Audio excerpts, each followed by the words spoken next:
வணக்கம் ஃப்ரெண்ட்ஸ். இன்னைக்கு நம்ம வீடியோவில் பார்க்க போகிறது பார்த்தீங்கன்னா விவோவில் T2X5G Y56 5G இது ரெண்டுலேயும் வந்து இது ரிப்பீட்டடாக வர ஃபால்ட்டு தான். என்ன ஃபால்ட் அப்படின்னா இதில் வந்து ஃபேக் சார்ஜிங் நடக்கும். அதாவது நீங்கள் போடும்போது சிம்பிள் எல்லாமே காமிக்கும், ஆனால் உங்களுக்கு வந்து சார்ஜிங் வந்து பர்சன்டேஜ் இன்க்ரீஸ் ஆகாது, ஃபேக் சார்ஜிங். இப்போ இந்த மீட்டரில் பார்க்கும்போது நமக்கு 0.1 வாட்ஸ் தான் இதில் வந்து எடுக்குது. நம்ம போடும்போது பார்த்தீங்க அப்படின்னா நமக்கு சார்ஜிங் லோகோ வரைக்கும் காமிக்கும், ஆனால் நமக்கு எந்தவித பர்சன்டேஜும் வந்து இன்க்ரீஸ் ஆகாது, பர்சன்டேஜ் டிக்ரீஸ் தான் ஆகும். அதாவது ஃபேக் சார்ஜிங் இது ரிப்பீட்டடாக இதில் வர்ற ஃபால்ட்டு தான். நம்ம எது செக் பண்ணாலும் ரெகுலராக வந்து பேட்டரி கனெக்டரை வந்து செக் பண்ணிக்குவோம். பேட்டரி கனெக்டரில் நம்ம வந்துட்டு டயோடு செக் பண்ணும்போது எந்தவித ஷார்ட்டும் நமக்கு வந்து இல்லை. இப்போ வந்து நம்ம ஐடி தெர்மல் பின்னை வந்து நம்ம செக் பண்ண போகிறோம். இதில் வந்து 3 பின்னும் பார்த்தீங்க அப்படின்னா நமக்கு வந்து ஓஎல் தான், ஒரே ஒரு ஐடி லைன் மட்டும்தான் இதில் இருக்குது. அந்த லைனில் வந்து 1200 நமக்கு கரெக்டாக வேல்யூ வருது. இப்போ வந்து வி பஸ் வருதா அப்படின்னு நம்ம பார்க்குறோம். வி பஸ் ஆக்சுவலாக வந்து சப்போர்ட்லேருந்து மெயின் போர்டுக்கு வருது, ஆனால் வி பேட் எந்தவித வோல்டேஜும் ஜென்ரேட் ஆகலை. இதனால் நம்ம ப்ராப்ளம்னு சொல்ல முடியாது, ஏன்னா வி பேட்டுங்கிறது எல்லா ஃபோன்லேயும் வந்து ஜென்ரேட் ஆகுமான்னு தெரியாது. அதனால் வந்து நம்ம வந்து சார்ஜிங் ஏசிக்கிட்ட இதை செக் பண்ணலாம். இது வந்து ரிப்பீட்டட் ஃபால்ட்டு. நான் வந்து இதை வந்து ஏற்கனவே அட்டன் பண்ணியிருக்கேன், அதனால தான் நான் டேரெக்டாக வந்து சார்ஜிங் ஏசி வந்து டார்கெட் பண்ணுறேன். இப்போ வந்து நமக்கு இதில் விபேட் வரணும், ஆனால் நமக்கு விபேட் வரலை. அப்படிங்கும்போது டேரெக்டாக சார்ஜிங் ஏசிக்கிட்ட நாம் வந்து போயிடுறோம். சார்ஜிங் ஏசியோட இன்புட் பார்த்தீங்க அப்படின்னா விபஸ் ஆக்சுவலாக ஓவிபி வழியாக சார்ஜிங் ஏசிக்கு இன்புட்டாக போகும். அதனால் நம்ம வந்து ஓவிபியோட இன்புட்டும் அவுட்புட்டும் நம்ம வந்து கேபிளை போட்டுட்டு நம்ம செக் பண்ணும்போது நமக்கு 5 வோல்ட் ப்ராப்பராக வருதான்னு பார்க்கணும். இப்போ வந்து எனக்கு கேபிள்லேருந்து சப்போர்ட்லேருந்து எனக்கு 5 வோல்ட் வருது. இப்போ இந்த இடத்துலையும் எனக்கு 5 வோல்ட் வருது. இதோட அவுட்புட்லேயும் எனக்கு 5 வோல்ட் வருது. நான் விபேட்டை வந்து செக் பண்ணும்போது எனக்கு எதுவும் வரல. விபியை செக் பண்ணும்போது 2.98 எனக்கு வருது. சம்டைம்ஸ் வருது, எனக்கு ஒரு சின்ன ஃப்ளக்சுவேஷன் இருக்குது, விட்டு வருது, அந்த மாதிரி எனக்கு ப்ராப்ளம் இருக்குது. இது வந்து பூட் கெப்பாசிட்டிலையும் பார்த்தீங்க அப்படின்னா எனக்கு ப்ராப்பரான வோல்டேஜ் வந்து ஜென்ரேட் ஆகலை. இப்போ நெக்ஸ்ட் பார்த்தீங்க அப்படின்னா இதில் என்ன ஃபால்ட்டுங்கிறத நம்ம ஆல்ரெடி ஃபைன் பண்ணி தான் வச்சுருக்கோம். அதனால் டேரெக்டாக இஷ்யூ என்னன்னு சொல்கிறேன்.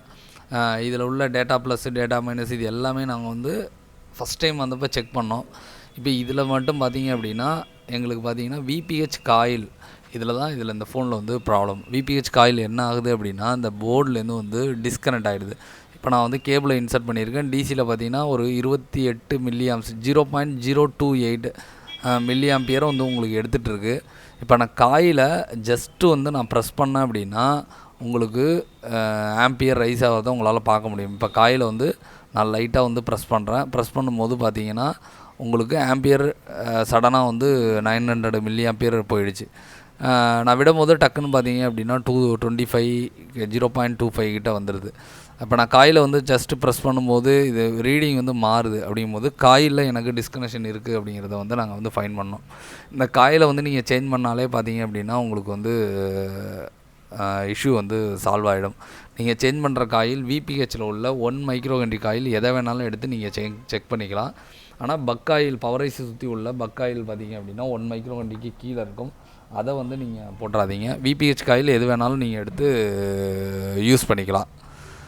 இப்போ இந்த காயில் வந்து சேஞ்ச் பண்ணாலே இந்த இஷ்யூ பார்த்தீங்க அப்படின்னா கம்ப்ளீட்டாக வந்து சால்வ் ஆகிடும். உங்களுக்கும் இந்த மாதிரி சிப் லெவல் கற்றுக்கணும் அப்படின்னா ஸ்க்ரீனில் இருக்க நம்பரை கான்டாக்ட் பண்ணுங்கள். நம்ம இன்ஸ்டியூட் பார்த்தீங்க அப்படின்னா சென்னை தாம்பரத்தில் இருக்குது. நீங்கள் வந்தீங்க அப்படின்னா வித்தின் 30 டேஸ்க்குள்ளே உங்களால் வந்து லேர்ன் பண்ணிக்க முடியும். இப்போ பார்த்தீங்கன்னா நம்ம வந்து இந்த காயில் வந்து சேஞ்ச் பண்ணியிருக்கோம். இப்போ நம்ம வந்து சார்ஜ் போடும்போது ஒரு 454 மில்லியாம்பியர் எடுக்குது. 200 மில்லியாம்பியர் ஏன் போகுது அப்படின்னா இது லோகோவில் வரும்போது 200 மில்லியாம்பியர் போயிட்டு திரும்ப சார்ஜிங் எடுக்கிறப்ப 1.8 1.7 அந்த மில்லியாம்பியர்கிட்ட இது ரைஸ் ஆகிடும். இப்போ 1.8 மில்லியாம்பியர்கிட்ட போகுது. நம்ம யூடியூப் சேனலில் பார்த்தீங்கன்னா இந்த மாதிரி டீப்பான சிப் லெவல் வீடியோஸ் நிறைய இருக்குது.